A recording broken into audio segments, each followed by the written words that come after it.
Bueno, entonces vamos a explicar el ejemplo 6.8 del libro Dispositivos Electrónicos, octava edición de Freud.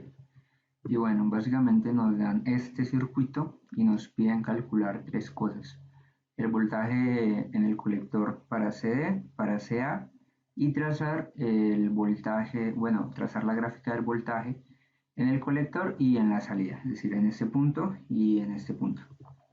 Entonces, empezamos analizando en corriente directa. Entonces debemos recordar que los capacitores en corriente directa funcionan como un circuito abierto. Entonces tendríamos este circuito y empezamos a analizar. Entonces primero necesitamos calcular la resistencia en la base, que está por esta ecuación, y asimismo lo muestra el libro en esta parte. Usan directamente la ecuación, pero yo quise como mostrar un poco de dónde viene esta ecuación, ¿no? Entonces recordemos que el beta en corriente directa se define como la ganancia de corriente que hay entre el colector y la base. Pero pues en estos sistemas de divisor de tensión, la corriente en el colector se puede aproximar a la corriente en el emisor. Entonces quedaría corriente en el emisor sobre la corriente en la base. Usando ley de Ohm y, y ley de orejas, pues obtendríamos esta fórmula. El voltaje en el emisor por la resistencia en la base sobre el voltaje en la base por la resistencia en el emisor. Pero como siempre buscamos que la ganancia sea máxima, entonces se toman como iguales esos dos voltajes y pues si son iguales va a dar 1 a esta parte y finalmente nos quedaría RB sobre RE, que despejando obtendríamos la fórmula. Vale, pero entonces la resistencia en el emisor podemos ver que hay dos resistencias en serie, entonces sería la suma de estas y por eso es 940 por 150 y nos da la resistencia en la base. Toca hacer una comprobación para ver si se puede aproximar este divisor de tensión o toca hacer la reducción por Thevenin. Entonces simplemente se debe cumplir que la resistencia en la base sea mayor o igual a 10 veces la resistencia 2, que es esa resistencia que tenemos acá.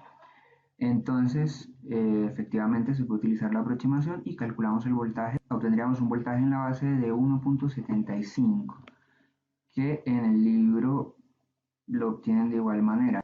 Luego vamos a calcular el voltaje en el emisor y para eso utilizamos esta formulita de acá.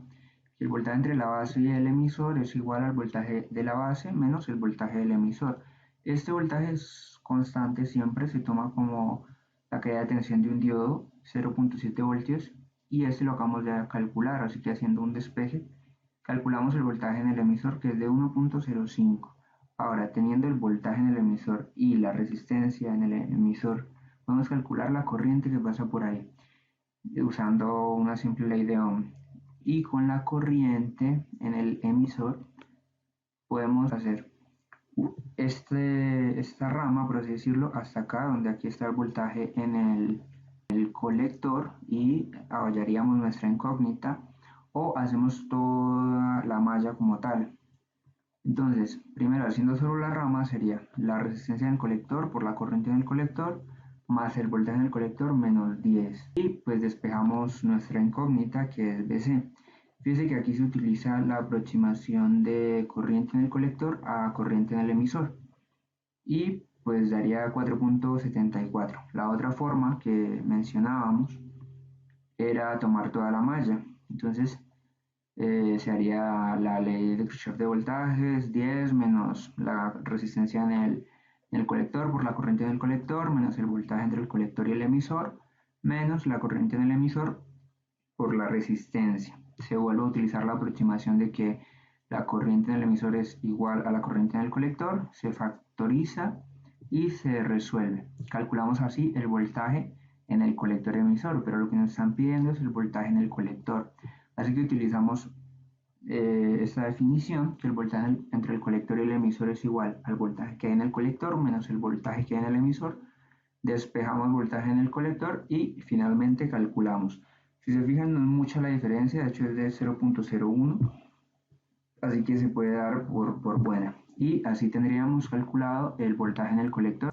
Vemos que aquí en el libro usaron la la primera forma, que era calcular el voltaje en el colector mediante la rama, solo la rama y no la malla completa.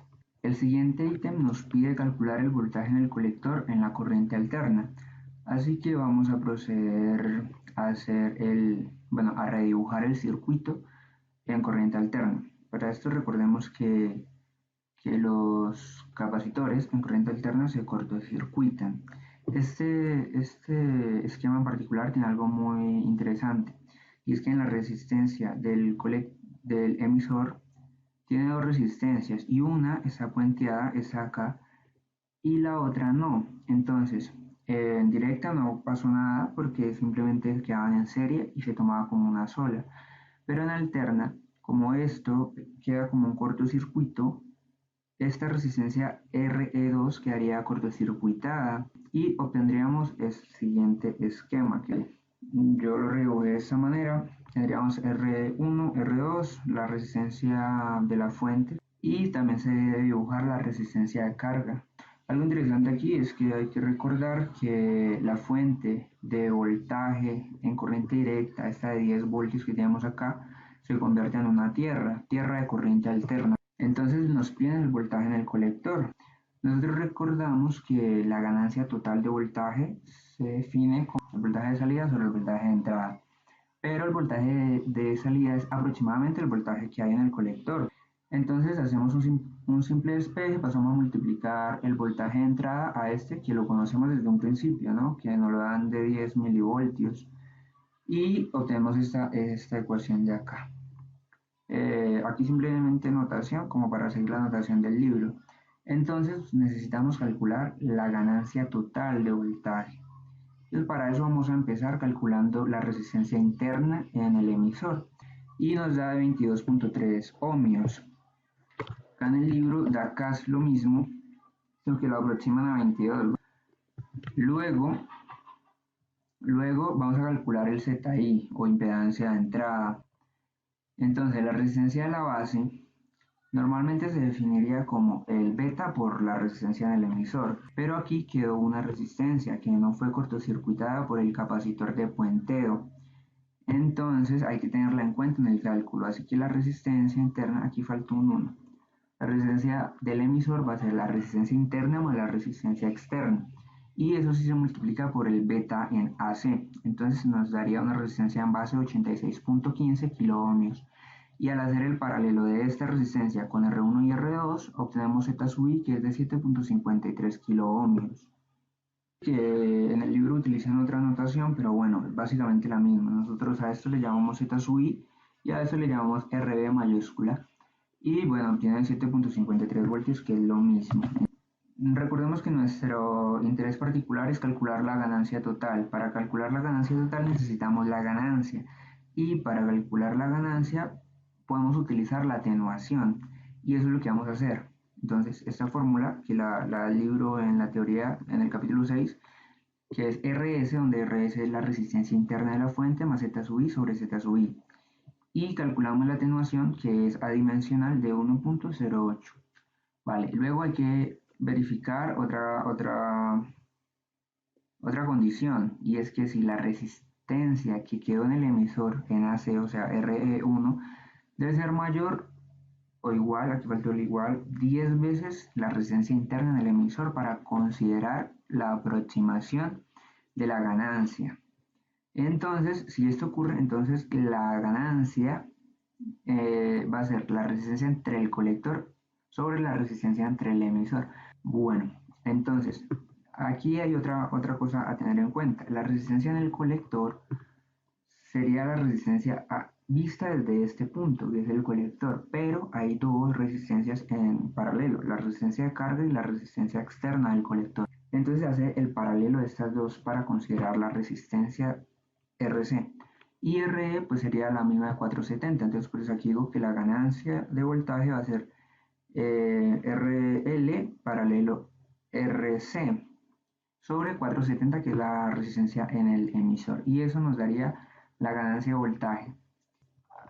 La ganancia total de voltaje, que es la que nos interesa a nosotros, es el inverso de la atenuación multiplicada por la ganancia de voltaje normal. Al hacer esa operación nos da de 8.42 y finalmente podemos regresar a esta fórmula que habíamos enunciado en un principio y decir que el voltaje en el colector es igual a 8.42 por 10 milivoltios, que es el voltaje de entrada, ¿no? Es el voltaje de entrada. Y eso nos da de 84.2 milivoltios, que en el libro lo hacen de manera similar, ¿no? Calculan RC, que es el paralelo entre RC y RL, la resistencia de carga, calculan la ganancia, calculan la atenuación por aquí arriba y finalmente calculan el voltaje en el colector, que es muy similar al que nos dio a nosotros, varía por 0.3. Para graficar el voltaje que hay en el colector necesitamos darnos cuenta que este voltaje que nosotros acabamos de calcular es el voltaje RMS. Así que debemos pasarlo a voltaje pico, porque en las gráficas aparece ese voltaje. Entonces, bueno, el voltaje pico es igual al voltaje RMS por la raíz de 2 y se calcula, el voltaje pico sería de 119.07 milivoltios. Pero ese voltaje es el voltaje en AC, que para graficarlo, o sea, nosotros sabemos que lo que hace el amplificador es sumar un voltaje en AC a un voltaje en DC. El voltaje que nos dio en DC es de 4.73, entonces sobre ese eje de 4.73 voltios es que va a empezar a oscilar nuestra señal. Entonces habría que sumar 4.73 más este voltaje y luego restar esto a esto para obtener los valores picos de nuestra señal. Entonces esta sería la forma de la onda. Con los valores pico, en la salida ocurre algo diferente.